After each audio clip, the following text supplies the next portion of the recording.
Welcome to another episode of Sync Risk. My name is Charles Levan from Blue Buddha Entertainment, and I have a very special guest in the studio today. So happy to welcome Linda Ferrando from LTF Entertainment Group. Good morning, Linda. How's it going? It's going great here in New York City. Rainy, cloudy, March.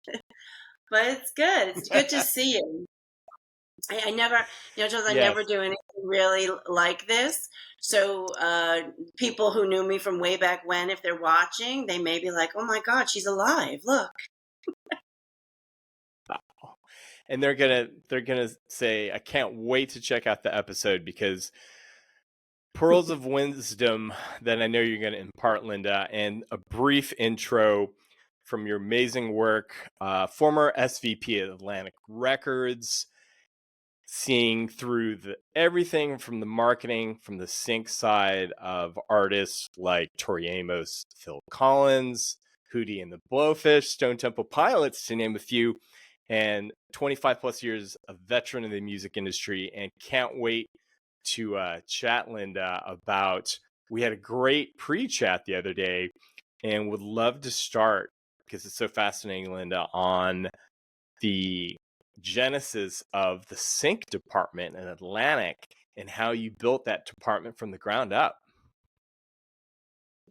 Sure. Well, again, it's nice to see you, Charles, and nice to see whoever is watching.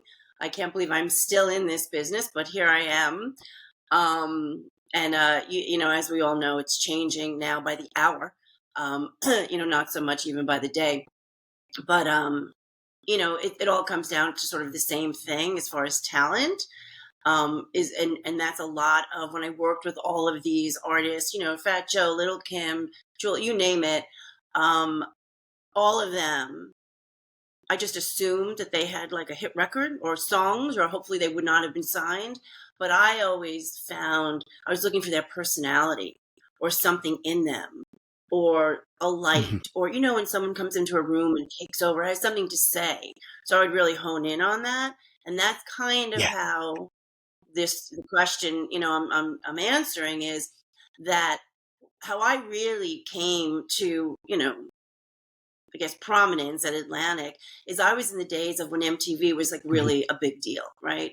So I was working MTV and VH1 and BET, and it was just like skyrocketing. And I was really the only person at Atlantic handling that because it was new. Like now we're really aging.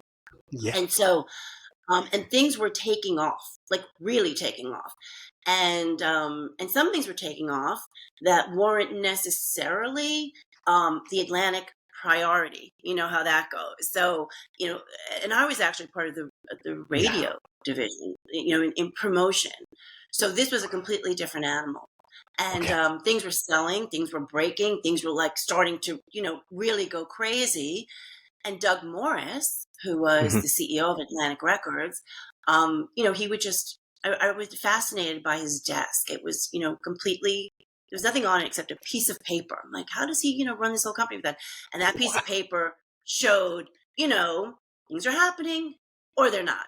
And there were all these, records taking off, and almost like, what's happening here, And it was like, well, the video. So Doug and I started to talk all the time. And he would just be like, well, so what do you think? Or what's happening? And he would just always come to my office, whatever. So one day he calls me in, or he came in and he said, listen, I want to give you something else to do. I said, okay. Like I wasn't juggling 50 acts at a time. No joke. And I said, okay. He goes, well, I want you to do whatever you're doing. I want you to do that. Putting our music in like those TV shows that everyone's watching, and maybe films, mostly those, those TV, like there's a lot of music being played, and films and things like that. I said, okay. I don't know anything about that at all. He said, oh, don't worry, you're smart, you'll figure it out, and leaves.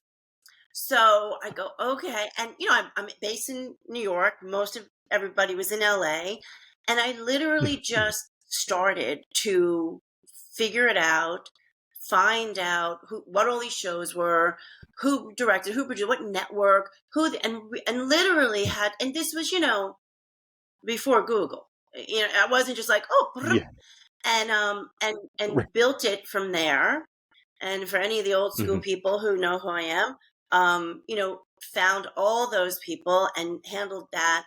And that's how I started that division. And it started also, Mhm. to take off, and other labels sort of followed suit and started their sync departments. But I was still doing both video and sync. And it was great and it was tricky.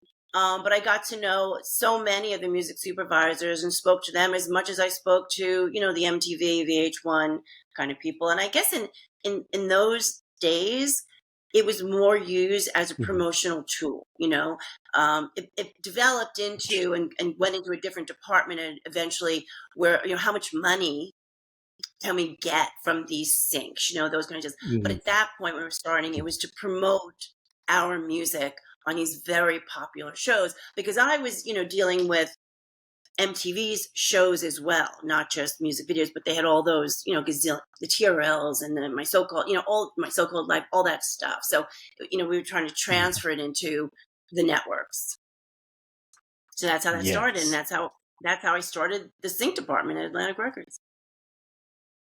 And competition wise, Linda, because I'm going to thread the needle with the dynamic changes that we're seeing in the industry. But back then, you had the five, so what? EMI Music Distribution, WIA, BMG. So you had the top five major music distribution companies. So as far as competition goes, with Sync in the 90s, safe to say, more so frontline label artists. The indie scene for indie artists for Sync, I would imagine back then, was still in its infancy. Right. I don't even think they really thought, of doing it. So yeah, Mhm. and it was it was a different animal, as everything is now at that point. A lot of it was based on relationships, but still, Mhm. as is today. If that song didn't work for the scene, it was not going to be used, and it didn't matter if it was a number one song or whatever the case may be. Obviously, it kind of had to work, but there was a lot of also, I did a lot of the soap operas. Who is my good friend at General Hospital? There's so many great people, and there was always music in the Yeah. background. But obviously it worked Yeah. the best when it took over the scene and would help it go. But yeah, I remember even before that Yeah. time. I'm not even going to say what it was, but there was a time. Mhm. Atlantic had Led Zeppelin and Phil Collins. All those. I could go back. Roberta Flack, Anita Baker, Bette Midler.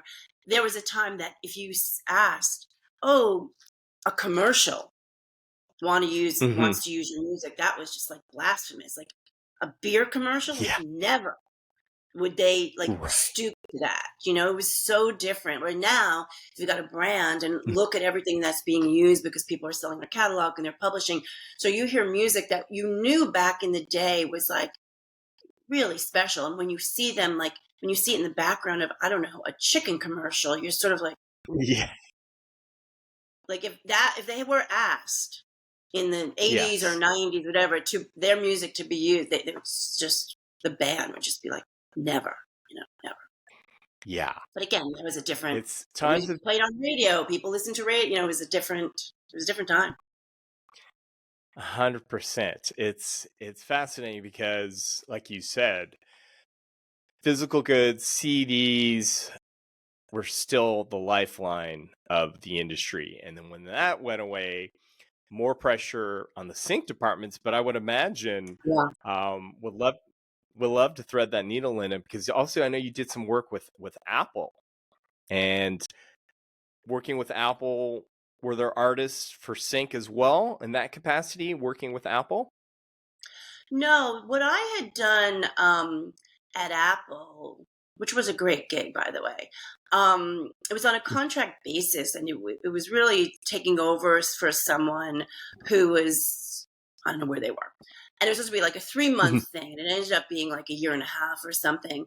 And what that was because of my label experience, my sync experience as far as contracts were concerned, and management, and in management, I do from business affairs to legal agreements to touring to publishing to babysitting,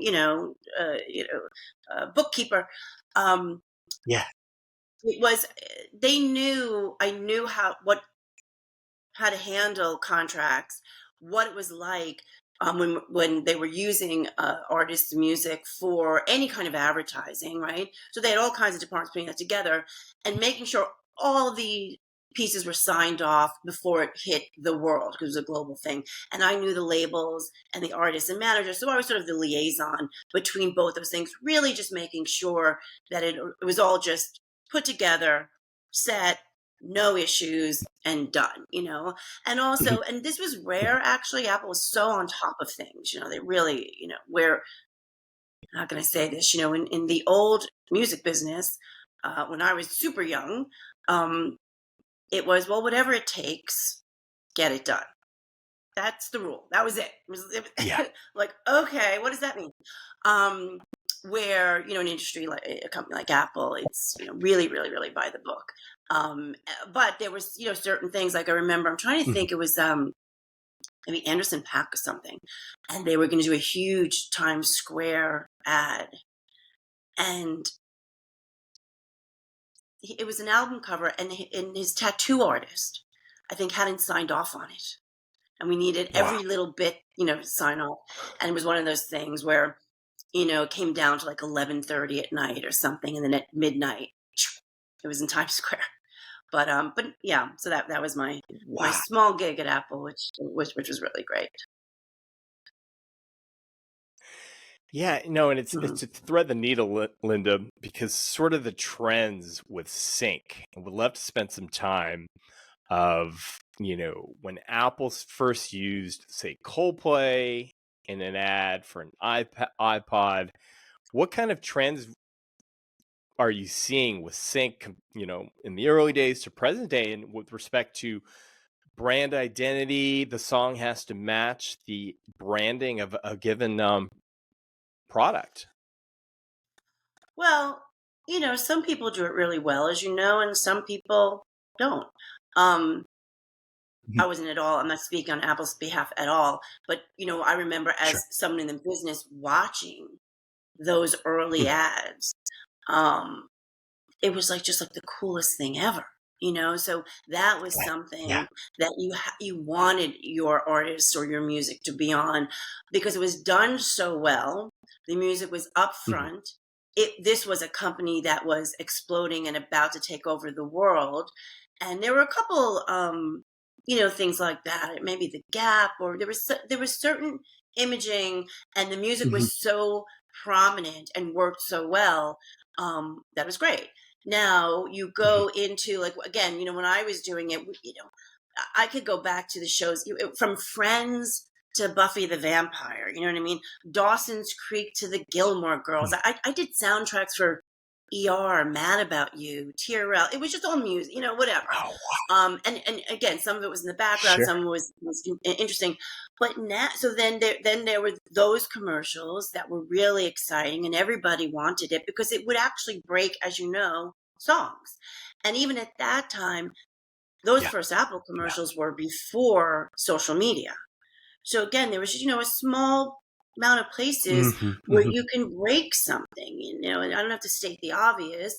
That's the difference between then and now. Mhm. So if you got music Yeah. uh, out either on, it was either on radio, television, press, or you toured, right? And then every once in a while, these Mhm. commercials or these things Mhm. would Mhm. come, or a film would come. That's still it.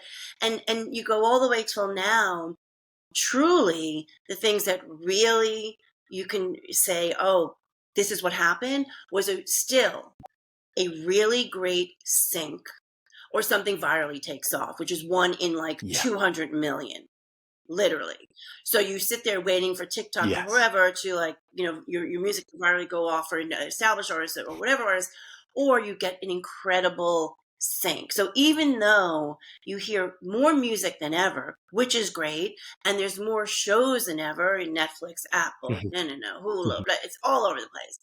But there's still those times where something, it'll work. And that's what we all still hope for. So from years ago to today, sync is really still the one. I've got Yeah. from artists who were established to, babies. If I could just get a good sing, can I just get a good sing? Obviously like the Grey's Anatomy, that's just like the Mhm. jewel of the crown of how it's done properly. The scene is Mhm. built, Mhm. the Mhm. music comes up, the lyrics take over for the scene, and it goes, back out. And then there's some Yeah. commercials. But even I think I told you I was on with a social media team, all in their young 20s. We're Mhm. going Mhm. over something. And I was looking at Spotify, right? And I want to say, I think Harry Styles' Mhm. album came out. And I think his every song was on there, like 1 to 15 or whatever. And then like in real time, I'm pretty sure that's Wow. what it was. In real time, I see click in Kate Bush running down the hill. And I literally Mhm. thought, oh my God, Kate Bush died. Like what happened? Why is she, number 2 on Yeah. Spotify? And that was the sync, right? It happened over the weekend or whenever it was. Yeah. I mean, talk about something that worked. And now I'm trying to explain Yeah. to these 20-something-year-olds who Kate Bush is. And they're confused Right. because, when did this come out? And isn't she 60? Or I'm like, well, she was 27 when she did the song, she's not 60 and do, this kind of Yeah. thing. But, it's a Yeah. sync that was done really Uh-huh. well, so that's the thread. If it still works for sure.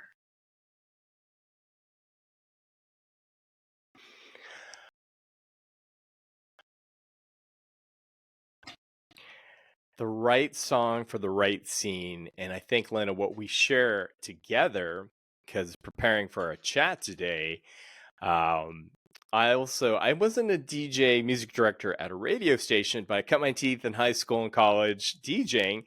And I know, correct, that was sort of your first, you were in, it was a college radio station? Yes. Yes. Wow. So now we're really going back. Hello, Seton Hall people. Um, So I joined. I went to Seton Hall.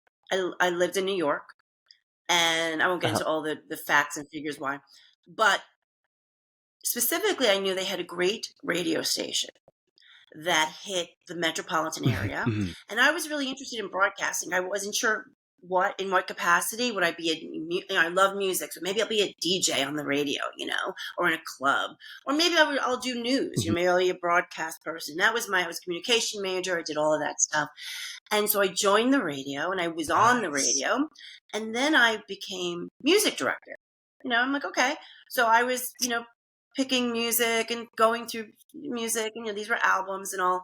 And I really didn't know anything about anything except I love music. I was really, by the way, into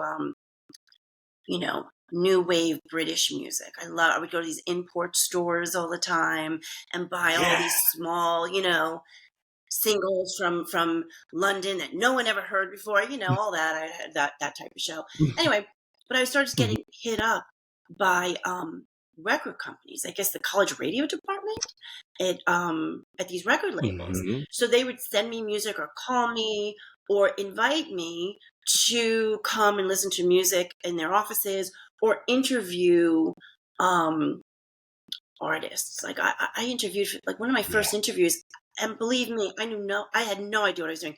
REM. I'm interviewing them. I'm like Wow. 18. Um, REM. Who else? All these all kinds of people. Anyway, and I Yeah. remember the first time I walked into a record label. Right? It wasn't in my radar. I'm like, oh, I'm going to be a, Mm. a radio DJ. I walk into a record label, and I thought, what's happening here? Like, what is this? Yeah. And just that was the end because Right. it was music, it was creative, it was exciting, Mhm. but it was Mhm. also like a company, it was a job, Mhm. where I was planning on DJing. I don't know Yeah. where. When people start out as a disc jockey, I'm going to go in the middle Mhm. of wherever, and I'm like, this was a company Mhm. that had like Mhm. departments, marketing departments, accounting, creative. I was like, Mhm. Mhm. hold on, and I started to get internships, Yeah. and that was, and here I Yeah. am still dealing with the same thing. But that was how it happened, because I became music director and because they Yeah. hit me up, and then I got to know those guys.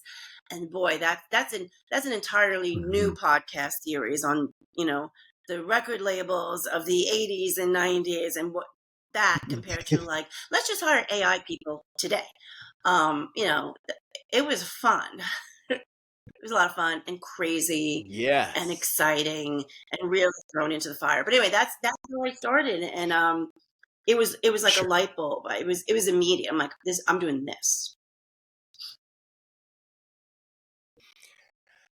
I think, like you said, Linda, that energy, because I was at Capitol in the 90s, but, seeing artists come in, the Beastie Boys, Radiohead, and like you said, you'd be sitting in these 2-hour marketing meetings with all the departments and discussing what's the plan, radio, publicity, video, sync. And that team aspect is something I feel, you know, working remote has its benefits, but being face to face with your colleagues every day and then seeing an artist come in and play the at the label, and that energy and spark, knowing that, hey, we're helping this artist get to the next level.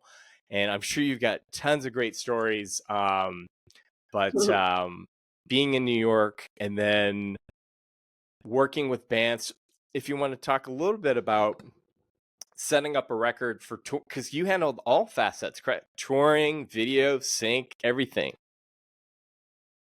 Well, I was handling sync and music video, except that the music video Okay. portion was a ton of television. So we were traveling everywhere doing all kinds of shoots. We Mm, did a gazillion concerts, either their own concerts or, let's say, wow. for MTV or VH, things like Unplugged, Behind the Music, day and night. There was so much. I worked, I think, 24/7, 7 days a week, constantly. And Atlantic at that time had massive artists, but all those massive artists, I'm not going back really Mm, before my time, but they were all babies. yeah.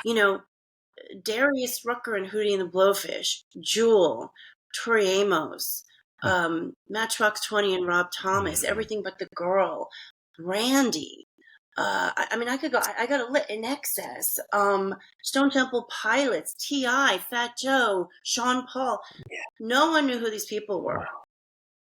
at all. So we had to figure out a Mm, way to get them to know them, and I was sort of, again, I went with their yeah. personality, Fat Joe is one of the best stories ever. I love him. Yeah. And this guy was going to be massive no matter what, because he was a, Mhm. a great artist, but a great businessman, and he never gave up, and he made everyone feel like they were the most important person in the room, and we had a lot of fun together. Mm, Tori mhm. Amos, by the way, not easy artist. No one knew what she was or what she was doing, and I worked with so many Mhm. artists, and was Mhm. very kind of like, okay, you couldn't be like, oh, I'm so excited, I'm so starstruck. Like, at that point, I almost didn't care. I just had a job to do. Um, and then, Yeah.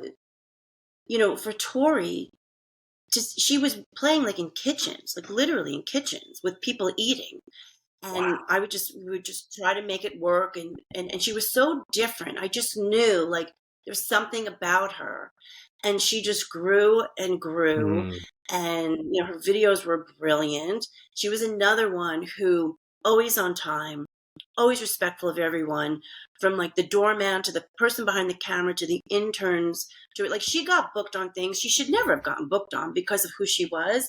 And I might have told you, then I just mm, remember clearly. So we're in those meetings, you talk about these artists, whatever, and I remember clearly her yeah. selling out Madison Square Garden, and I just thought, how great is this? Wow. Because when you're on that journey from day one to that point, all that work. It's Yeah. fulfilling and it's exciting, and especially if the artist is in it with you and appreciative and also excited. Not to say that there's a billion stories I can tell you of non appreciation, Mhm. but it's a great feeling to as a as a as your career, right? As a business person, as part of it, as you know, Yeah. to make it all happen. Yeah. And anything, again, I could go on forever. Anything could happen to screw it all up at any given time, as I'm sure you've seen a million times, Mhm. where you set up a live, Mhm. whatever it is, the Grammys, VMAs, the Super Bowl. Um, Mhm. again, I have stories about that. Um, that at any given time, you know, the plane, they Yeah. missed it, or someone didn't show up, Right. or someone is sick, or we lost the outfit, Yeah. we lost the music. Yeah, Mm. and so you really have to, like, all right, those 6 months of planning, let's rearrange it all in 6 minutes. Sure. That's the insane part, and kind of the exciting, fun part of this business, and then you get to make it work. Speaking of everything but the girl, I saw them in Toronto, I think around their second or first release, but being able to see Tracy Thorn and Ben Watt still today releasing amazing music. And like you said, I think, likewise, we share that the British scene, the Jam, Paul Weller, that was Oh, sort of my meat and potatoes. Yeah. oh my god, I just love that. I follow all that stuff on Instagram. Like, I love watching all of that. I'm like, oh, remember that, Roxy Music, they like, Hmm. yeah, Hmm. so good. Mm. Yeah, and a great story, and we might have talked on this on the phone the other day, but it went viral, and it was a story that Seal was telling, in part this brief story, how when his single "Kiss to a Rose" came out, he said it was dead in the water, radio wasn't picking it up, and then he got a phone call from the producer of Batman and said, "Hey, I want to sync this scene up where Michelle Pfeiffer is kissing Batman. We're going to use your track. What do you think?" And Seal said, "Sure, why not?" And from that sync, supporting what you said, Linda, the perfect sync for the perfect scene, it resurrected. Then everybody was like, "Who's this artist?" So I'm sure you've had those stories when radio said, "Oh, we're not feeling it," and then sync saves the day. Oh, huh.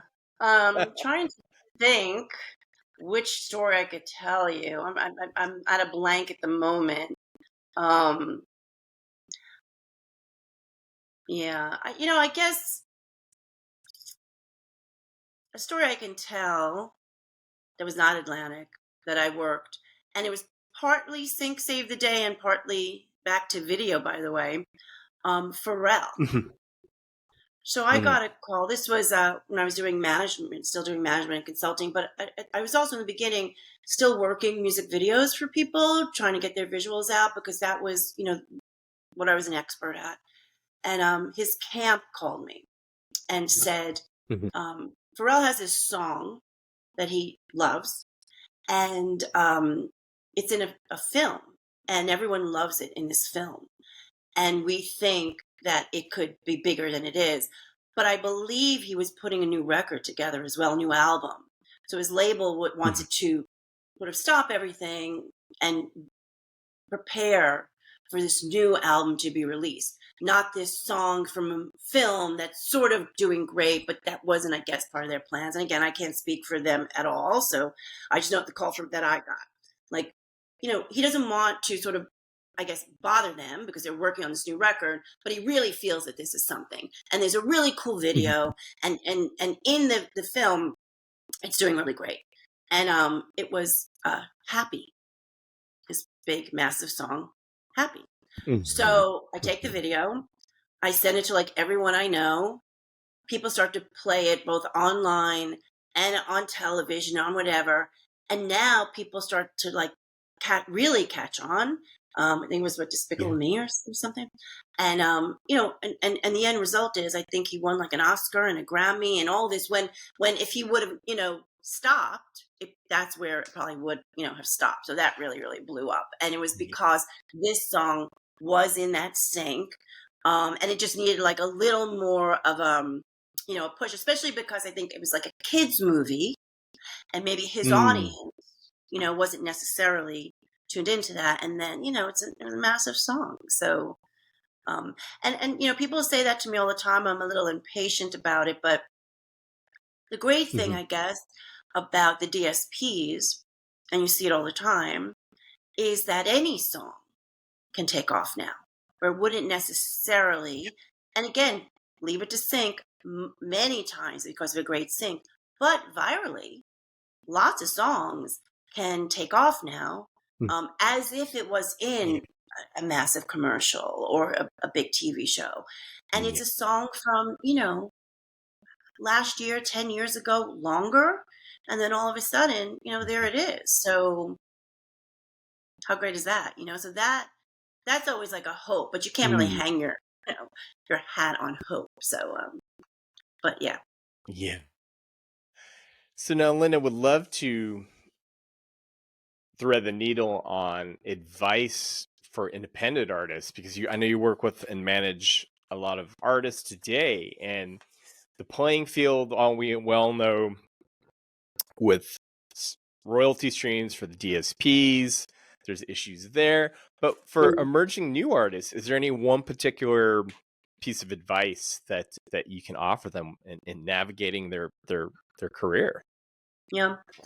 I think it's so many of them are on their own, really on their own, Mhm. and so many don't have any money at all. Even Right. to like promote, do a boost on TikTok or Instagram, or an ad, or whatever it is, just to get it seen, or playlisting, which is another animal, and all those things. Mhm. Um, and they all want a viral moment or a good sync, or can I tour? And I think everyone should tour. I really do, even if it's again in a kitchen Mhm. like Tori Amos, or any of Fat Joe doing a gazillion clubs at 2 o'clock in the morning. Though you get fans Yeah. that way. Um, Yeah. so you just can't count on it, and you can't count on when you got signed, even though you couldn't be counted when you got signed. At least like, um, 30 radio stations are going to listen to my record, and maybe that'll happen, or MTV, whatever. So really, the key is you need Mhm. to find your fans as best as you could, right? So if it's in any way you can, so social media is the bane of everyone's existence. Most people, most artists just despise it. I do, but you have to Mhm. do it. You have to do it. Mhm. And even if you're just going to Yeah. sing, once a week, twice a week, do your thing and make it real and make it look like something. I'm sorry. I'm not the person who's like, Yeah. oh, go in your bedroom and sit on your bed. No, like, you're an artist. Can you look like, like, you have to look, you have to stand out. Like, what if I say this all the time to Yeah. my clients? If someone was to say, hey, Joe Schmo, who, if you can't answer that question, who sings like an angel, Mhm. Mhm. always wears a red hat, drinks coffee while Yeah. singing, I don't know, juggles, is asleep. If you can't fill in that blank yourself, how will anyone be able to recognize Mhm. you or find you, or any of those things? So you have to do something, that's authentic, but something that's consistent over and Mhm. over again. Because again, if even a television show or movie, you see it once, you're not going to remember it. But when you see it over and over Yeah. again, or there's a series of them, and oh, I want to watch season 3 and 4, it starts to click. You have to be consistent and do it over Mhm. and over, and then you hope to get 20 fans. 20 fans. Yeah. And they love you so much that those 20 fans tell a friend, and you have 40 Mhm. fans, and they tell everyone, and now maybe you have 80, and you do the math. And that is how you Yeah. build true fans, real fans. Mhm. And Mhm. artists like, back to Tori Amos and a Rob Mhm. Thomas or a Darius Rucker, or I could go on and Mhm. on and on. Mhm. These Mhm. people have fans who will go to their shows until they stop performing, period. They will make a Yeah. living doing what they love. They will continue to do what they love. And it's because they have real fans, those super fans, whatever. Is it great to get 100 million streams? Yes. To make money that way, whatever. But in the end, Mhm. you would like to get super fans, and my partner, Ron Shapiro, he has Melanie Martinez. and she built these fans from the ground up. It took years and years and years and years, and now she's selling out Madison Square Gardens, these type of things. And they're Yeah. obsessed. They remind me of Tori Amos fans, the people that wait. Tori's fans used to wait Yeah.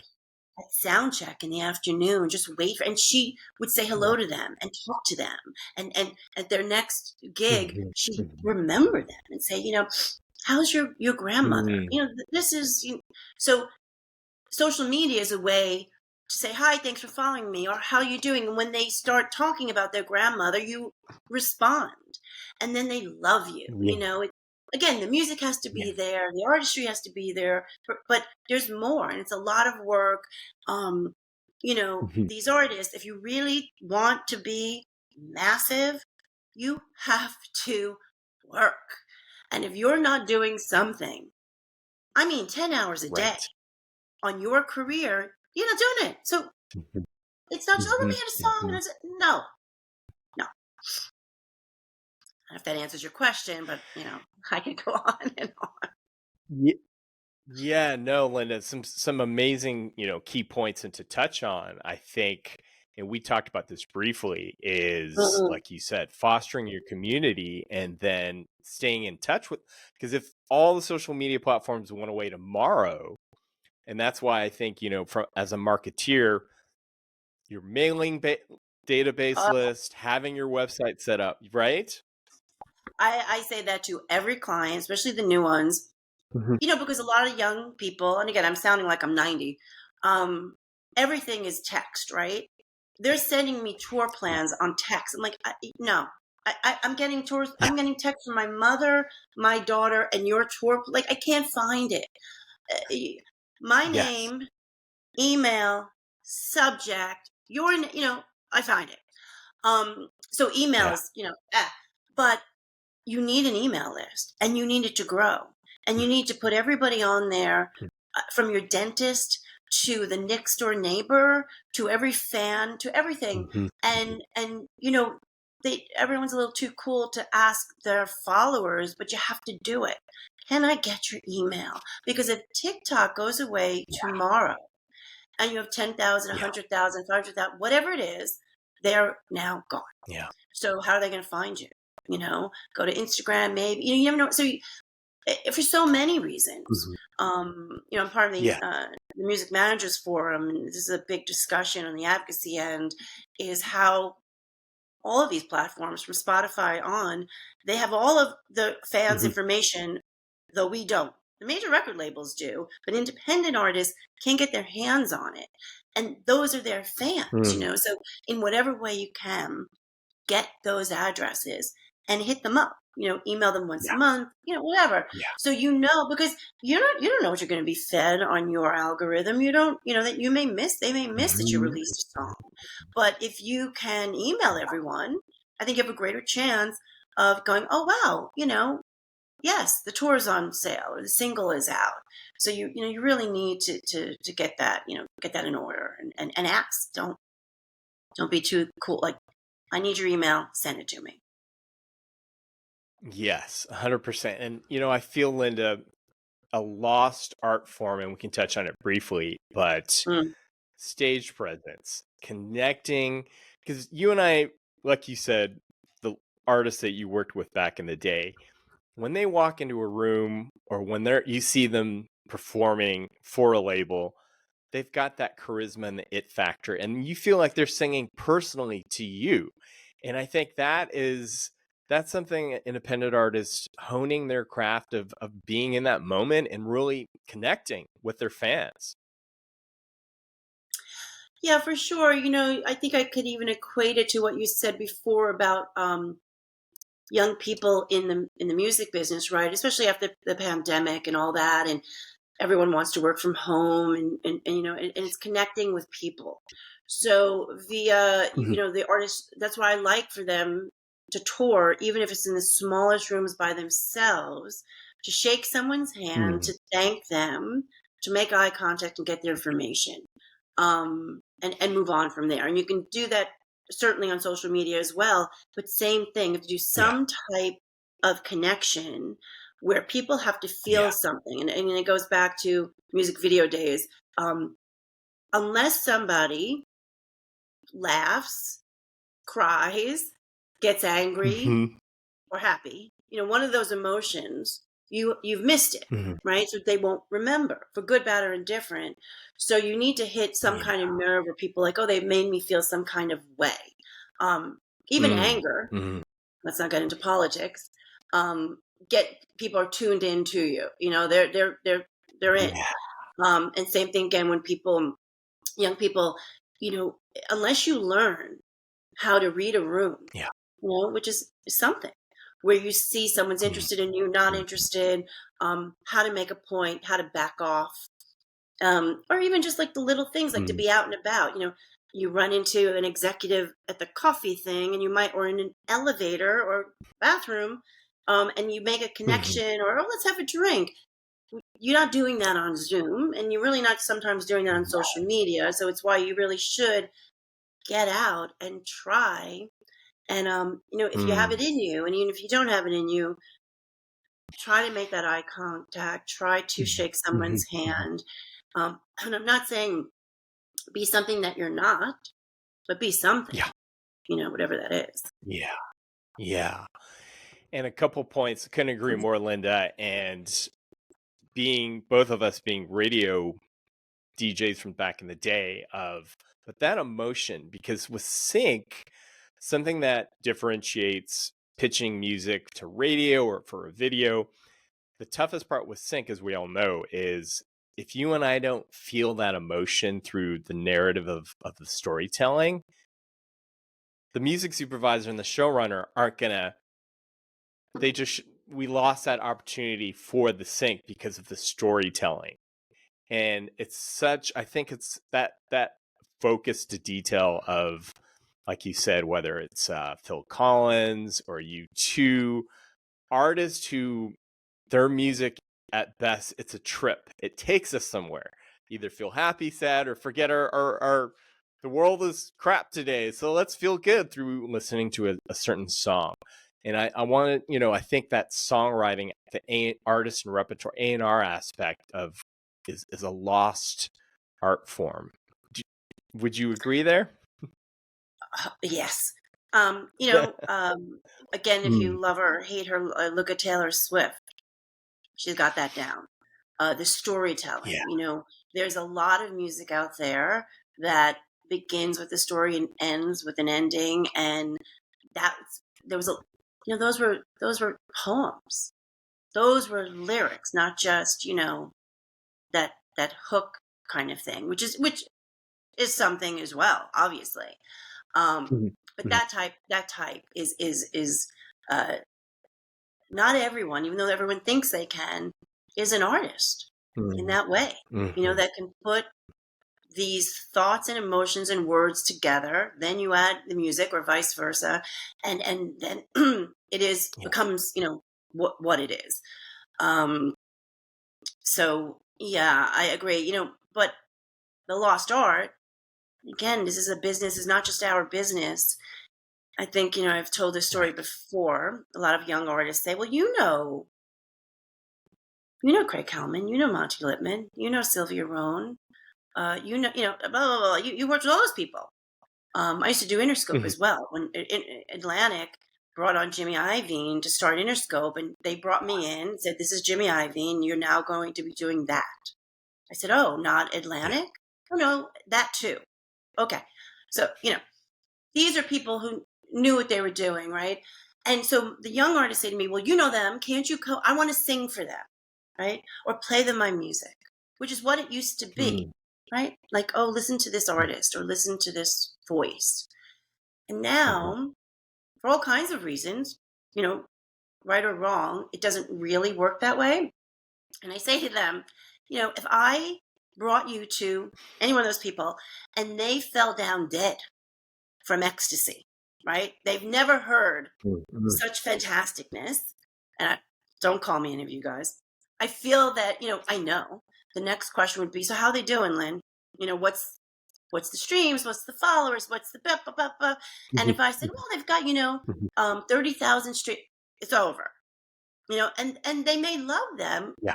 because this has happened many times, and they'll say, "Let us know when you get to the point.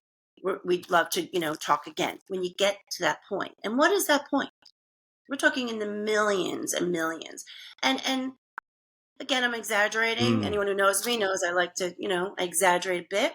But the opposite is kind of true, where if I then went in mm. and played, I don't know, nails scratching on a chalkboard, and it's the worst sound ever, and then I said, this went viral, 200 million likes, and bop, bop, bop, bop followers, can we sign? We're signing it. It's people, it's money, it's Right. streams. There it is. Yeah. I mean, that's the difference. For good or bad, that's the difference now. Yeah, and I think a key point also to thread that needle, and I couldn't agree more, Linda, is collaborations. Because sometimes you may have the best voice in the world, but your songwriting isn't your skill set. So that's why major publishers are what they do, matchmaking a brilliant songwriter with a vocalist, and the end product is a Grammy winning record. And it's interesting if you look at some of the big hits, Harry Styles or Lizzo, looking at the on the PRO ASCAP BMI, and there's like 10 writers on a huge cut. But I think that stresses the importance of what it takes to write an amazing song that has that it factor.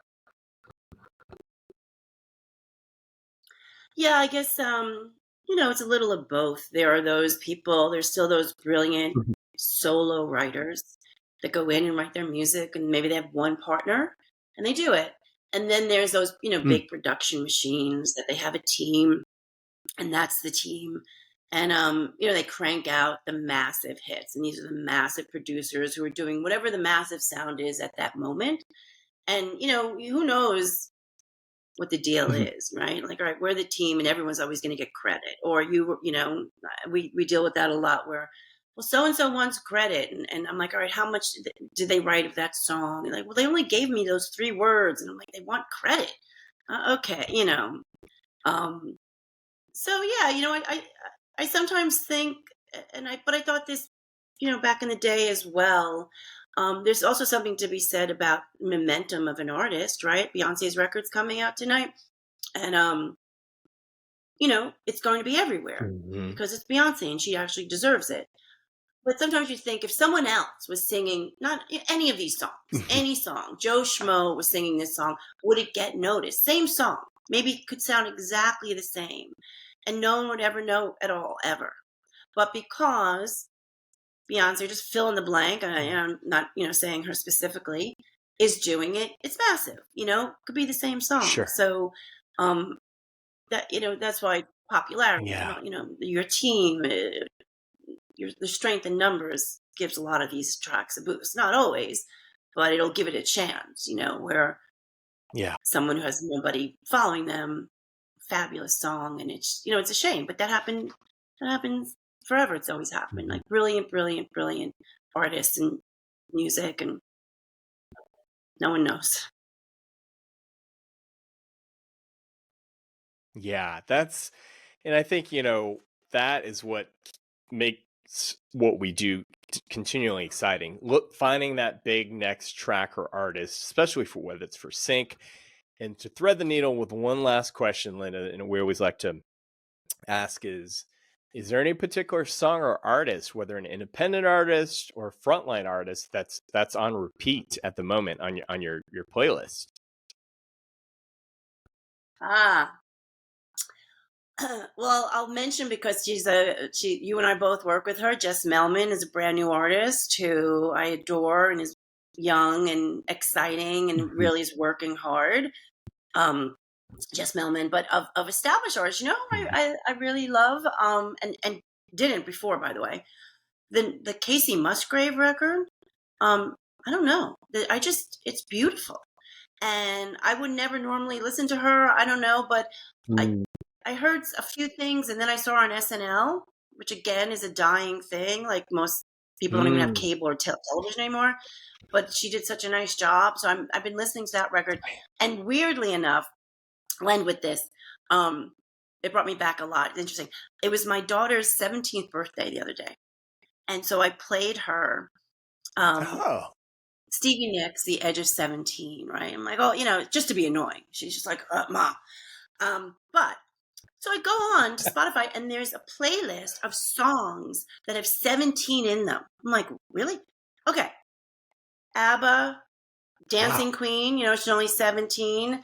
The Beatles, she's just 17. The Eurythmics, I Mm, feel like I'm 17 again. Uh, I mean, Taylor Swift. There were mm, so many songs that have 17 or the Cars. If you remember, you're this fan. Let's Go. Only right? 17. Like, wait, Yeah, of all ages have all these songs, or did I just hit on something? Like, it's like it must be like a thing to write about. right. So people write songs about being 17, but tons of them. Like, go on, playlist of 17. Like, so I've been listening to all these crazy songs that, again, from the Cars to the Eurythmics to, I guess, ABBA. And yeah, I've been listening to that. It's Yeah, funny. that's a head scratcher. I agree with you, Linda, because you would think there'd be songs Sweet 16, but 17? So there's something there. I mean, it goes on and on. There's so many. I'm trying to remember what else there was, but yeah, there's what you'll see it and you'll be like, wow. Yeah, and you don't even think when you're singing those songs, whatever, you don't really think about it. But when it's all like in front of you, you're like, wow, that's the thing. And you know what? Maybe and completely off topic. Turning Sure. 16 from 15 years old, 15 still like seemingly young, and it's sweet 16, and then all of a sudden you're 17, and you're like, now you're grown up. Like, now stop. It's a moment, I think. So maybe that's why, I don't know. People wrote a lot about it. Yeah. Right. Yeah, it's well, time flies by, Linda, and so great having you on the podcast. A wealth of information, and we'll drop all your links so folks can find you. But thank you so much for the time. I really enjoyed that we just scratched the surface. And that's the thing is Right? the dynamic shifts and changes. That'll be a part two conversation of everything that's happening in the industry and the not only in music but film and navigating those waters. Yeah, yeah, for sure. Yeah, because again, and you talk about this all the time. Even just how to approach sync people, right? That whole thing. I mean, you have to do it the music supervisor, the correct way. A lot of people just don't understand, you know, how that works.